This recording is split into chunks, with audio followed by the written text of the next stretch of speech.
The Aussie NFL Fantasy Show would like to acknowledge the traditional land owners and the leaders past, present and emerging of Ngunnawal, Ngambri and Darawal countries where we are working from today. This always was, and always will be, Aboriginal land. This is the Aussie NFL Fantasy Show. But mate, there's a tingling in my nutsack. What a man, what a man, what a mighty fine man. God. Maybe get Taylor to do it because I want it to sound like the Sackville Abbey. I will be Googling right now. Aussie. Still finalising a few details with Pastry Press NFL representatives. That dude who runs Pastry Press is me. So all the trademark, all the copyrights have gone through. NFL. Yeah, look, I just heard the word pastry about 8 times, so I'm hungry as balls. Fantasy. All right, are we ready to crack open a fresh can of sleep? I've talked about some players having AIDS, some players then having Yades. This is the Aussie NFL Fantasy Show. This is what you can do when you're a mythical creature from 3,500 BC. Well, we are back with the boys to kick off week 5. Now, for those of you playing at home, which is everybody, week 5 is actually quite a long way into the fantasy season already. And what do we know? Manjot, how was your week 4, mate? Tell me about it. Tell me where it hurts. Oh, it's cue sad music. It's in the background here, man. Javonte went down. Javonte Williams is down. Does anyone own a violin? Yeah, we need to put a violin over the top. My kid plays violin. Where is she? Yeah, bring her in. She'll play you a little bit of Twinkle Twinkle Little Star. She's good at that. And Hot Cross Buns. She can play that too, mate. I need those. I need those. I need the amusement. Need some positive music. Positivity. Yeah. Javonte went down for the entire episodes we are doing this week. I will be putting Javonte in the background as a tribute. Wow. Because he was in pretty much all my fantasy teams. He's actually a player he's actually one of these players that I've wanted to always own in fantasy. And then, yeah, it's just been a terrible sort of week for me. Just, love crying.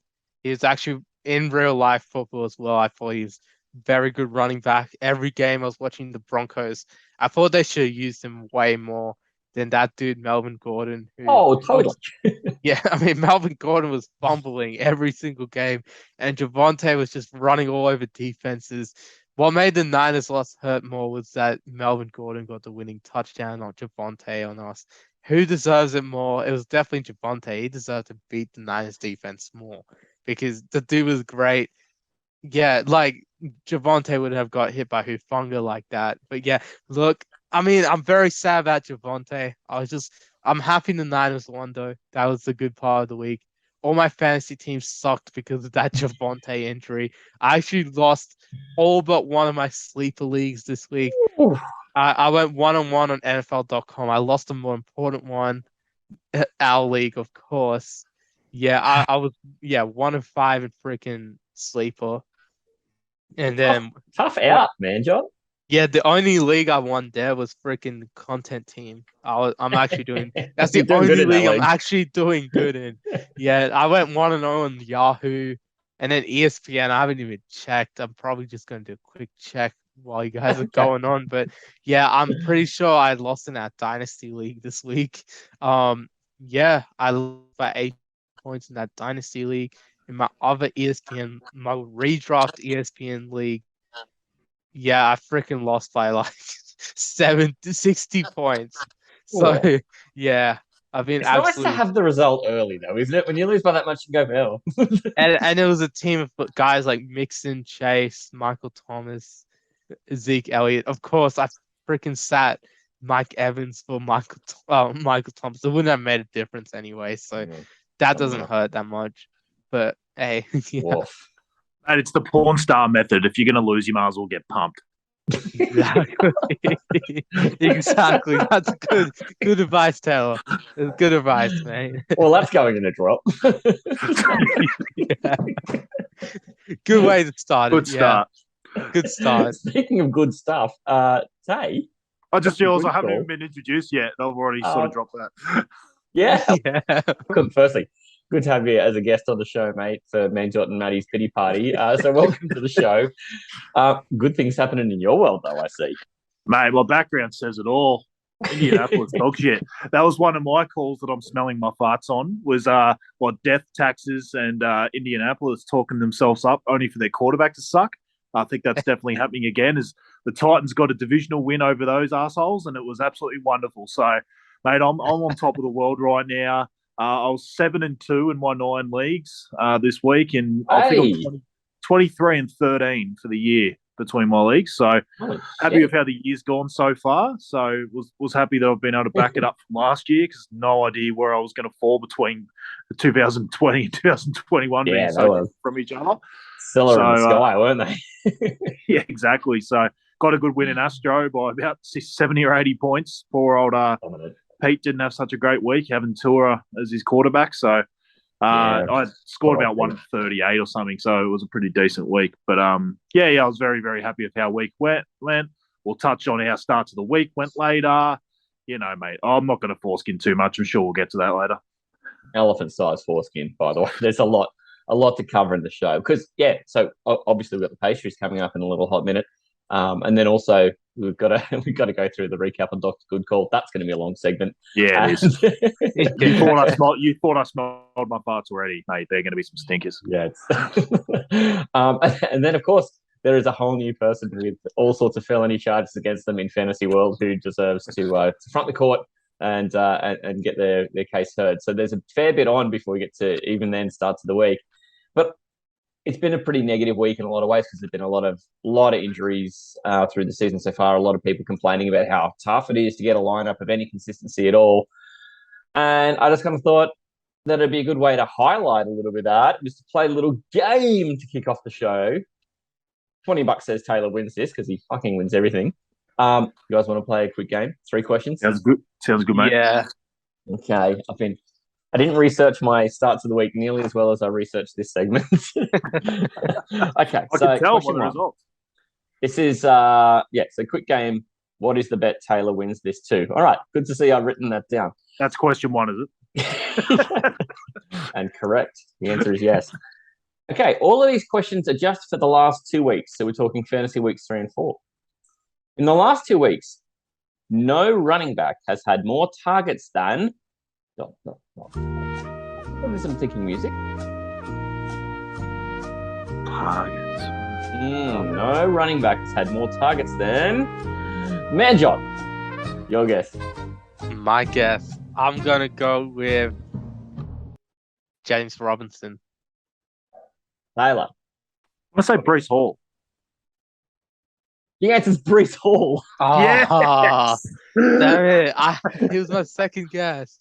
Ooh, he's had 17 targets in 2 weeks. So pretty phenomenal stuff. And I think considering a couple of weeks ago, we were sort of saying, no one really on the podcast was a fan of him. And Marky Mark had been on here from weeks and weeks earlier than that, trashing the hell out of him. And all of a sudden, look at him go. So it was good because the worry was that when Flacco went and it was Wilson, that they were just going to fall. And it didn't seem to be in the first week with him. So, yeah, it's interesting. He definitely seems to be the running back 1 on there. He's definitely a trade target, I think. Yeah, 100%. I mean, I think it's going to cost you a bomb to get him now, though, because of something like that. Yeah. But it's a surprising number. When you hear that, you think, well, who's a more traditional pass-catching guy? You'd expect any other time it to be like an Eckler or someone like that. But we know his value's been a bit depressed by not getting as many targets lately until this week. And, Breece Hall, 17 targets. There's a lot of wide receivers who haven't got 17 targets. Hasn't the Jets QB combined thrown like 200 passes this year? It's been insane. They've been behind in every game and just came back. It's just been a pass fest. So I'm not surprised someone on the Jets was the answer to some of these questions. Yeah. No, in the words of Charles Barkley, is ridiculous. Okay. Question number 2. So in the last 2 weeks, no wide receiver has had more receptions, targets, and yards than... More thinking music.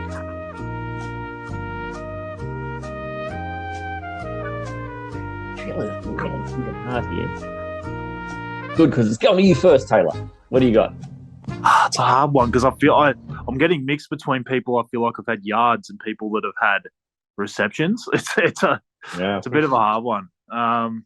Strangely, this guy's top of all three, which I was really surprised. Yeah, it's a hard one. No, honestly, no one's really coming out to me. I can only think of.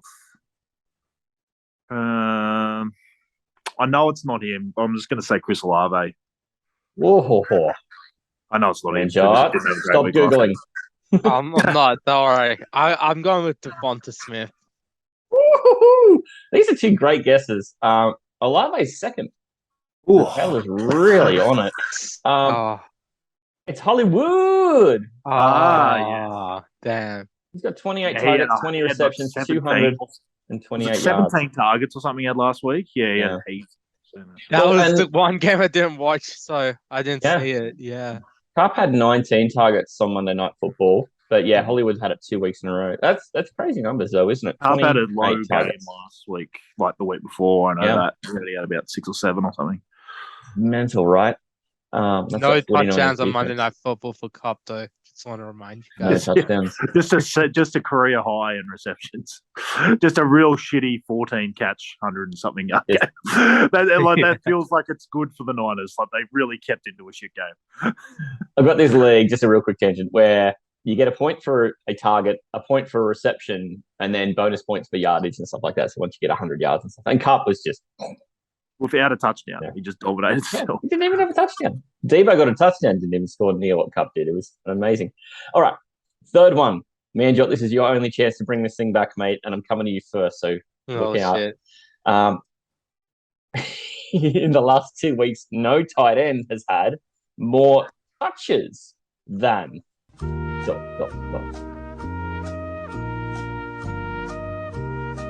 the Jeopardy music rattle along there. I don't even know how long it goes for. I don't put it until later, so hopefully I've left long enough to go now. I'll go with TJ Hawkinson. And say? I think it's Higbee. Well, we're right about one thing. Taylor wins the segment because you're both you're on the right tracks, but it's David Njoku. He's had 15 touches from 14 catches and a rush as well. And that rush, because he said touches, yeah, of course. Yeah, that rush puts him ahead of Hawkinson. It puts him one ahead of Hawkinson. Otherwise, they would be tied. Oh, was it just for Kelsey last is also week? a tie there. No, the last 2 weeks. Oh, okay. Right. In the last 2 weeks. I still would have said Higbee anyway. Yeah. Well, thanks for playing my mini game. Taylor wins again. Mate, I don't know if you know, I've actually got a trophy for the segment. What? Do I get 2 shack sticks, do I? Yeah. In fact, every week I'm just going to find a reason to gift you another one, and your wife is going to be so mad. Taking up so much room. Yeah, just going to have to dedicate a room to shack sticks. Okay, Brilliant. with that done, let's fire up the pastries. What do you reckon? They're so sweet and fresh. Really? Yeah. Thanks for calling pastries. Thanks for calling pastries.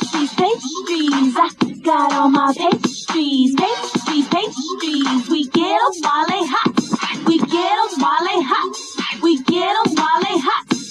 I got all my pastries and I got 'em while they hot. It is always an exciting time of week to find out who got the pastries. Manjot, I've got a feeling that there's going to be some people who are maybe not household names who had some big weeks who we're going to hear from. And you introduced a new pastry last week. I'm really keen to find out who is our second ever pastry getter in the new segment. Yeah, very excited. Again, of course, you can follow Pastry Press NFL. Of course, if you want to go on Instagram, # Pastry Performer, you can find every single Pastry Performer award winner using the # Pastry Performer. I always put it on all the posts. So that's the easy way to keep track of who's won in each week. So yeah, there you go. So we'll start with our rookie Pastry Performer of the week. In his first career start, this New England defensive back actually did something so rare. We've never seen this before. He got pick 6 on Aaron Rodgers. He actually also forced a fumble and recovered it off Romeo Dobbs. And he had one more pass defense. I'm, of course, talking about 93.5 PFF grade first career start for Jack Jones, the cornerback out of the Patriots. He did something extremely rare, and getting a pick off Aaron Rodgers is even more rare that he returned that for a touchdown. And he really kept New England in the game with those couple of turnovers. I think they found a really good one in there. They were looking for someone to replace JC Jackson. Might have already found the guy. So, yeah, there you go. Rookie Pastry Performer is an easy choice this week for him. After all these years, too, it's good to see something finally go right for the Patriots, who've never had any success at anything ever. So just good to see them find someone in the draft. Yeah, good job, Patriots. You're going to overcome that 20-year playoff drought that you have. So that's an excellent pick. Hard to turn that down. To be fair, though, they normally suck in drafts, so that's actually pretty decent for them. They normally just pick up other players from other teams. Yeah, they actually found someone good, so it was a good pick for them, the Patriots. So they deserve this one. I think he deserves this Patriot Performer after what he's done. Yeah, I think so too. What a heck of a day. God, I didn't do that in my whole career playing local gridiron. Yeah, drafted in the 4th round. Jack Jones just looking like a steal already for the Patriots. So good job for him to get his first ever Patriot Performer award in his first start.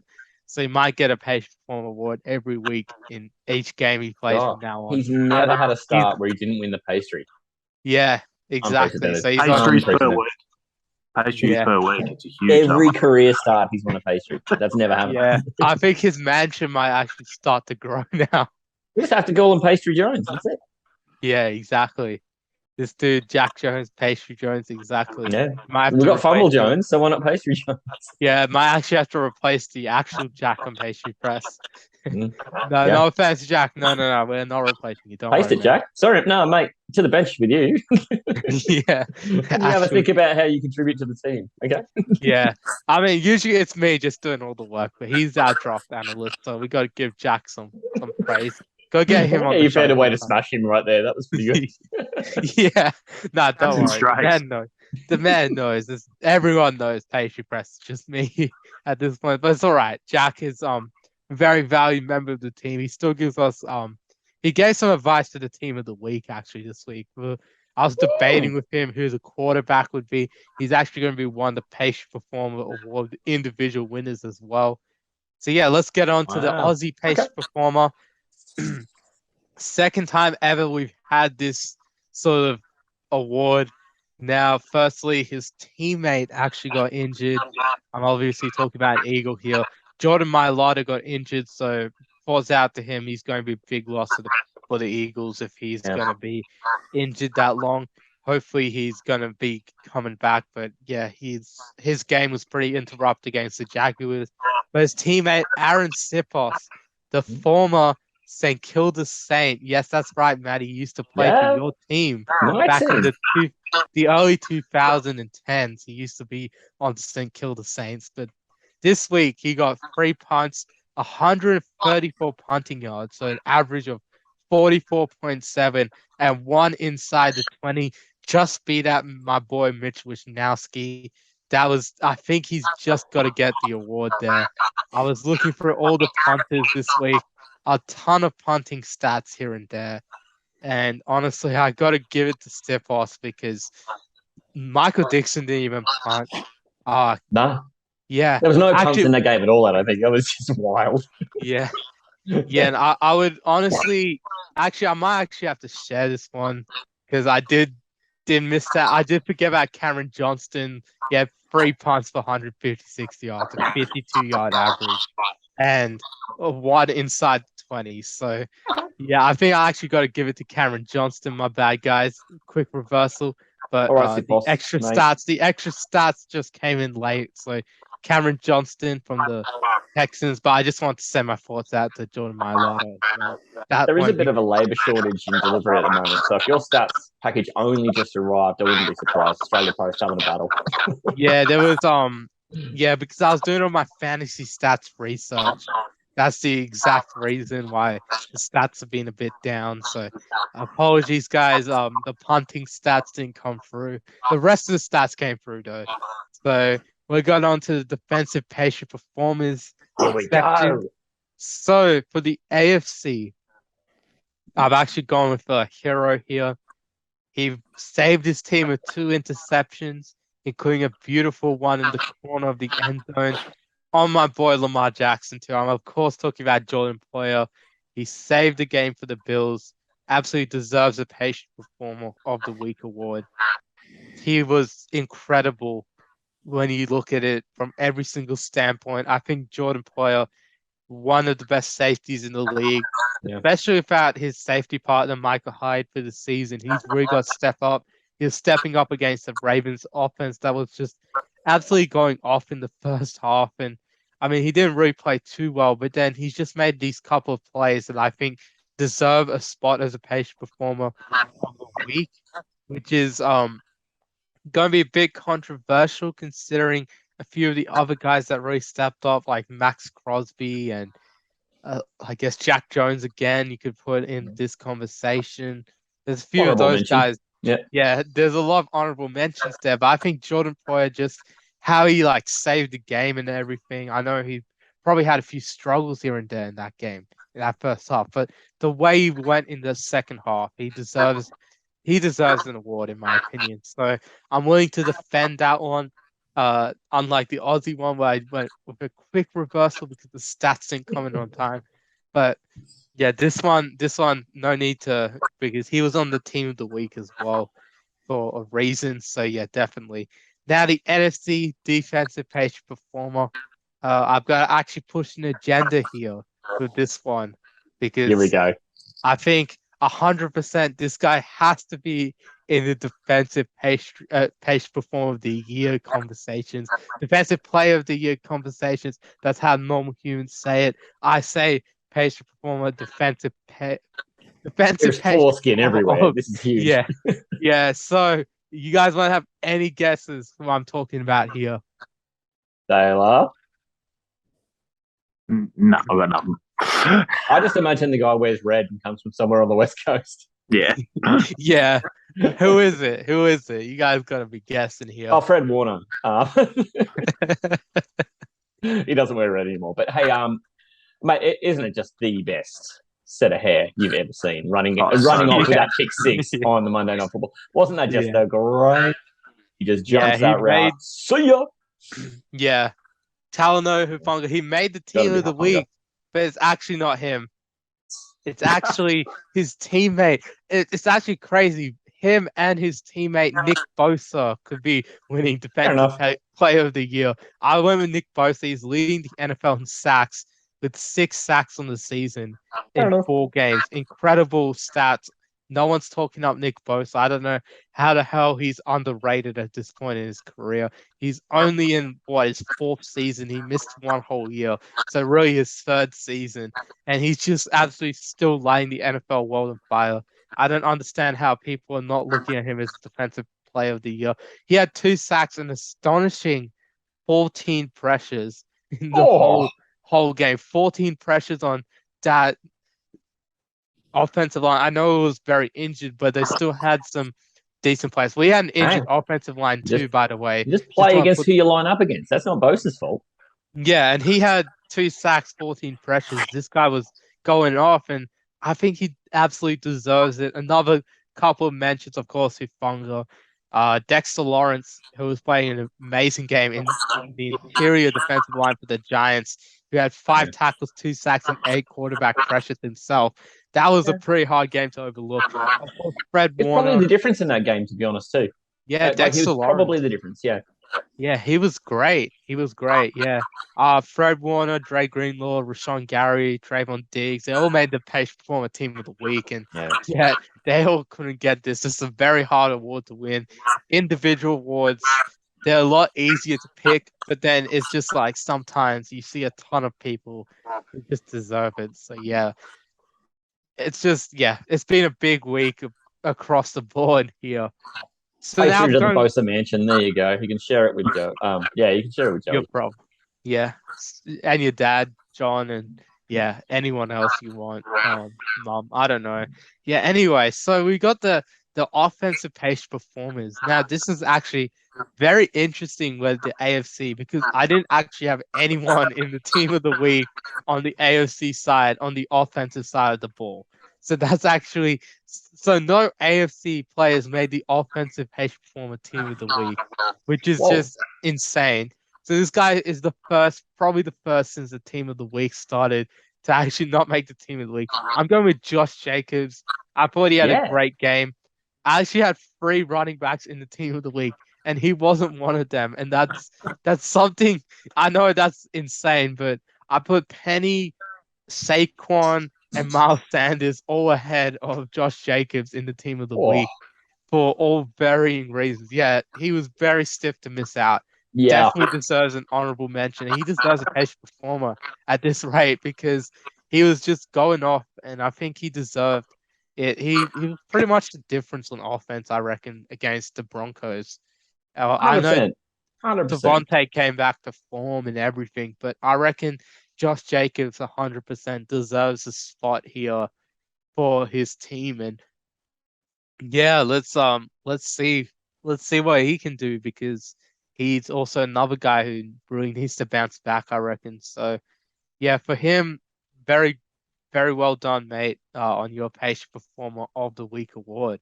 Yeah, so any thoughts on those Pastry Performers, guys, before I dive into the last couple? Josh No, Jacobs. I'm down with the Jacobs one. Yeah, I would have probably bumped him for I would have probably bumped Saquon, and that's nothing against Saquon. He had an awesome game, but it's just a bit expectation thing. Like if you're giving your pastries on like what you thought the player would be and what they then gave, I think definitely right with Sanders, Penny, and then I think Jacobs. I think they were the 3 for sure. Not to say that Saquon didn't have a great game, but I would say they were the 3 that definitely overperformed this week. Yeah, even guys like Eckler were hard done by. Guys like Dameon Pierce, Nick Chubb, these guys were all hard done by this week. Derrick Henry even, he had his first 100-yard game, and he had a touchdown rushing. So, yeah, there was a ton of guys who deserve. But of course, this is the Pastry Performer Awards. It's going to be a hard award to win. There's the Hall of Fame, and then there's a Hall of Very Good, and the Hall of Very Good is full. But the Hall of Fame, that's a whole different game, right? Yeah. Yeah, you gotta get past my sort of eye test here. Yeah. Yeah, so, man. No, NFC. Apologies. Now, yeah. Oven of Fame. Yeah, exactly. The Oven of Fame, 100%. I think this guy on the NFC offensive pastry performer. Again, I said the entire pastry performer team of the week was NFC, except for the offensive line of the week that I chose. So this is actually very hard to choose. And I actually had a very hard time choosing quarterbacks for that team of the week. And he made the team of the week. So I can say that much. Played for the Seahawks, Geno Smith, of course. He was absolutely incredible against the Lions. And it's controversial. Yeah, very controversial because I wanted to go against his opponent, Jared Goff. I wanted to go with him on the team of the week as well. But Geno was just a bit more efficient, didn't throw it. He had a better passer rating, the best passer rating in the league. And I think he deserves a pastry. Yeah. He won the game. He did. He won the game. That's it. You play to win the game. You play to win the game. Exactly. And I think a certain doctor prescribed him for last week, didn't he? No, it didn't have. Didn't have the scrub director. It might have been some other show, mate. I don't know what you're talking about. Yeah, it must have been the good doctor. Must have been the good doctor. It was Dr. Phil, right? It was on Dr. Phil, I think. I heard he's got a great lab coat. Yeah, for a scrub, to be honest. It's literally my favorite graphic amongst all the things we put on social media. The Taylor lab coat. Yeah. I mean, it is close between Manjot Public Defender and Taylor lab coat. They're both good. Yeah. All right, mate. Who else you still got in there with a pastry? Yeah, we've got the last couple. We've obviously got the fantasy pastry performer of the week. And again, a ton of pastry performers across the week who did well in fantasy. But this guy did better than entire teams that you thought would be decent. And he was absolutely going off. When we talk tight ends, we'd never expect them to be the top receiving guard. Caw, indeed. Taylor's getting my hint here. Yeah, no, you never expect a guy to get a 75-yard play at tight end No. like this guy. Yeah, you never expect it. Of course, we're talking about TJ Hawkinson. Yeah. One of only 4 players to have 2 receiving touchdowns. He had 179 yards, 39 points in fantasy out of your tight end. If you had TJ Hawkinson, Ian, yeah, definitely don't be trading for George Kittle. That's my advice to you. Because we've been talking about that one off there. And I'm not For selling George him who? Kittle. Yeah. I'm Don't not know it. Yeah, I'm not Hawkinson selling could him. legit. Hawkinson could sit the rest of the year out and probably still be a top 5 tight end off that one game. Yeah. And if you have a Exactly. look He's at how just many good. points the 11th tight end has on the season, that's probably true. Yeah, it's been a shit year for tight ends, but I think a tight end deserves a fantasy patient performer, and I think TJ Hawkinson, 100%. If you had him in your teams, you probably won your leagues this week. You won your games, your matchups, and everything. So TJ 100% deserved it. I think Jared Goff as well. Honorable mention to him in the fantasy and Wait, my also sweet prince. My sweet prince. yeah, Yeah. yeah, he was good. No one was He was- beating Goff. We promised Mark would Yeah. make the beating Goff joke, didn't we? Yeah, sorry. no one was. Yeah, King no one's Godfrey. beating Goff. Yeah, Goff. no one's beating Goff this week. I mean, he was what? He had like 37 in normal, and we had him in Astro scoring. That was 41, and that was like Yeah. half We get our 6-point scoring at that touchdowns. point. Shout out to Joe. We scored 95 and Goff scored 41. It's woo. That Yeah, was a what a bad week! What a Yikes. week! And then McPherson and what Everett. If you combine them with Goff, there's like 60 points, and the rest of them score like 30. RIP Javonte, by the way, 100%. Yeah, Javonte. I don't know what the probably- excuse is for the rest of the team. At least Devontae's really hurt. The rest of our team just stinks. Yeah, 100%. I was waiting for you to be Um, like, we scored 95 and those 3 combined for 96. The rest of my team got minus. No. That's how it felt. Yeah. We should have won that. I reckon if the rest of the team just picked up their slack, we could have easily won that. But I mean, the team who beat us scored 140 in a league. 10's a winner. So, we were handily dusted, mate. Yeah, we were. So Our ass handed Yeah. to us. we did. I mean, what were these guys thinking, man? Yeah. Unbelievable. Anyway. No, at least we didn't waste a high scoring day against the team who just pip us, Sometimes it's Exactly. better to just know early, isn't it? Yeah. Ask Yeah, Brett, ask 100%. Brett. Oh, well. 100%. Sweet. We're on to Cincinnati. Exactly. We're on to the gnomes. On to the isn't it? gnomes. Yeah. Yeah. Wow. That's a funny way to put it. And On to the yeah, gnomes. that leads us into the final award. Of course, the most prestigious award every week, the Pastry Performer of the Week award. And this guy, he deserves his great pastries. He saved the game for his team. I already said this earlier against the Ravens, against my boy Lamar Jackson. Of course, talking about Jordan Poyer. I think definitely time for a defensive player to win one of these Pastry Performer of the Week awards. It was a very tough week to choose because there was a lot of players at some positions, and in other positions there was literal nobodies on the team of the week. So if you guys want to know my entire picks, I did them all in Good A Gridiron, and yeah, it was difficult at some positions, but other positions it was just great to choose. It was easy to choose who it was, and I think with these awards, it's a lot easier to choose than the team of the week. So I spent a ton of time on the team of the week research, but the Pastry Performer awards, most of them are on the team of the week because quite simply they deserve to be. I think 100%. I'll just recap for everyone who's Give us stuck a with it. rundown. Yeah, rookie Pastry Performer of the week, Jack Jones, the cornerback for the Patriots. Cameron Johnston, our Aussie Pastry Performer of the week. Defensive Pastry Performer of the week, you've got in the AFC side, Jordan Poyer. The NFC side, my boy Nick Bosa. AFC offensive, you've got Josh Jake. The fantasy Pastry Performer, Caw, TJ Oh, Hawkinson, Hawkwatch is coming back very soon. That's the rumors on Aussie yeah, I've NFL heard. Fantasy. And the Pastry Performer of the Week, Jordan Poyer, so he's getting 2 this week, plus his Team of the Week. So that's about 3 pastries that I'm in debt to my boy Jordan Poyer. So Coming to your mansion enjoy in your Buffalo. yeah, enjoy your pastries. You deserve it. Defense over offense any day of the week. We saw that this week, I think. So yeah, I'm sorry, Maddie. I know we're Coming from wide a wide receiver. receiver, that's pretty Yeah, high praise there, Manjot. I'd take that yeah, from you. yeah, 100% defense. I mean, if you're looking at the Lions, they love a guy like Jordan Poyer at this point.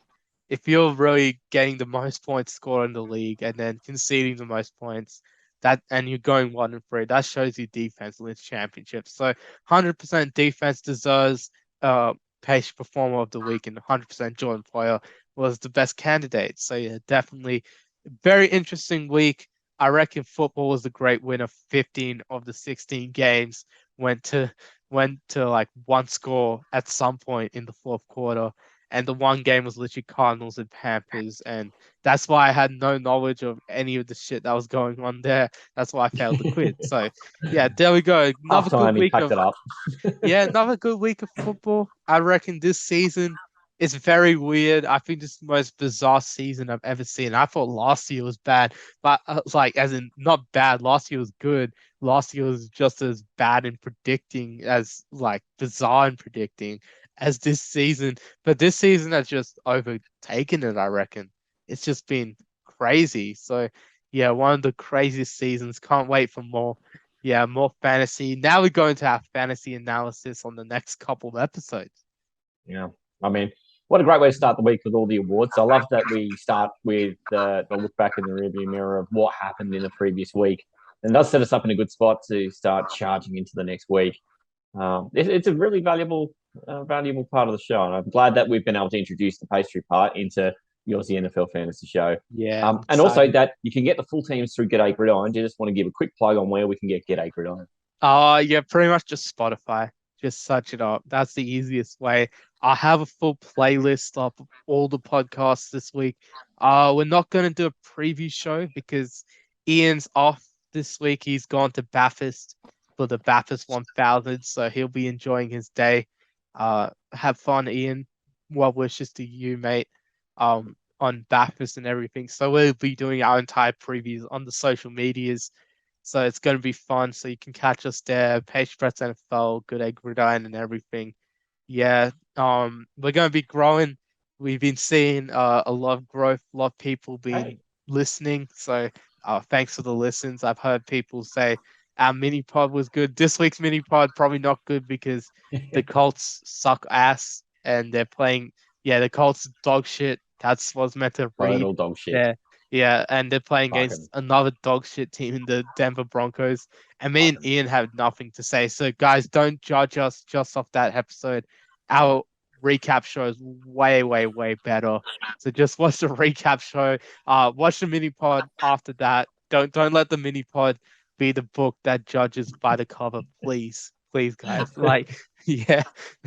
It's one of the worst podcast episodes I've ever been on. So it was just not it's not our fault. It was the matchup was absolute dog shit. So Mate, don't you miss the days of Peyton Manning versus Andrew Luck for the yeah. Broncos Colts? Don't you miss them?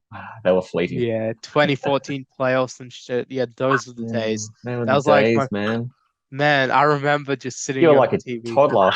Yeah, bro, I was like freaking summer holidays watching that. And yeah, I was even around when Peyton was a Colt in 2009. That was like my first full season of watching.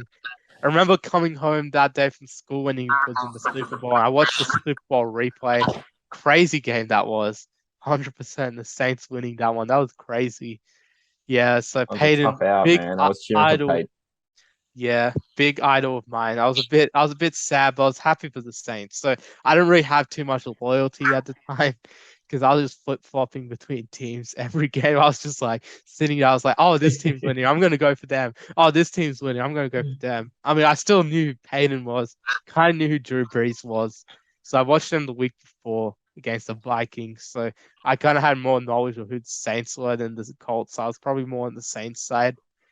Yeah, very much a lot of flip flopping, but I did stay loyal to all my teams since then. So yeah, there you go. But of course, staying loyal to Pastry Press, you can find us Pastry Press NFL. Of course, yeah, Good Egg Gridiron, as we said. Aussie NFL Fantasy, you got to find us there as well. ACT Gridiron back this week.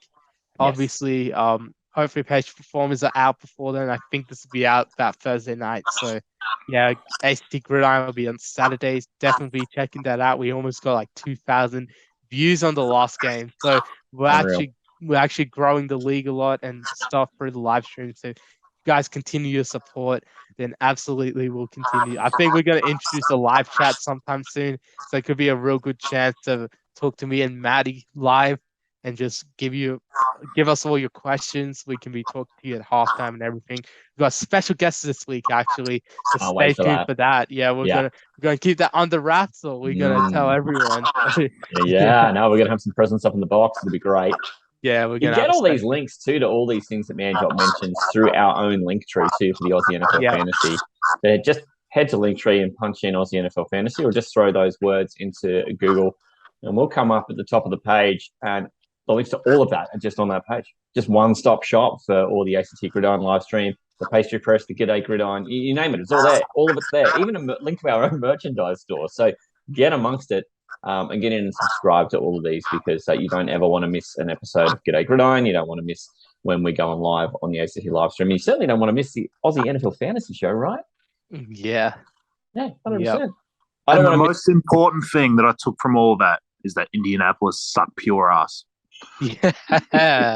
Fucking they win the Pastry Performer. By the way, last ones. Denver win the Pastry Performer Awards for the worst fucking offense I've ever seen. And I'm not even gonna make an image for that, because that's an absolute freaking waste. It's gonna be a brown colored pastry. Yeah. Shit-filled pastry. Ew. They deserve to be eating that. All of them. All of the rosters deserve that. Ew. Oh, I'm about to throw up thinking about that. Literally, actually. As long as the Colts stay crap for next week, just Jackson. So, yeah, I'm looking forward to that. We want to sweep them. Yeah, I reckon it's possible. I can't believe I've swept them in a long time. Anyhow, I digress.